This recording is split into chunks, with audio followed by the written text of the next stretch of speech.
ক্রীড়া দফতর নিজের হাতে রেখে অরূপ বিশ্বাসকে আপাতত অব্যাহতি দিয়েছেন মুখ্যমন্ত্রী মমতা বন্দ্যোপাধ্যায়। তদন্ত শেষ না হওয়া পর্যন্ত অব্যাহতি দেওয়া হয়েছে তাকে। ক্রীড়া দফতরের অতিরিক্ত দায়িত্ব নিজেই নিয়েছেন মমতা বন্দ্যোপাধ্যায়। যুব ভারতী কেলেঙ্কারি ঘিরে বিতর্কের মধ্যে ক্রীড়া ও যুব কল্যাণ দফতরের দায়িত্ব ছাড়তে চিঠি দিয়েছেন অরূপ বিশ্বাস।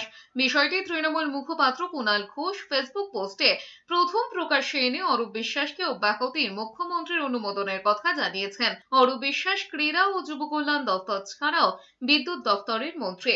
সেই দপ্তর অবশ্য অরূপ বিশ্বাসই সামলাবেন। চিঠিতে প্রথমবার 15ই ডিসেম্বর তারিখ ছিল।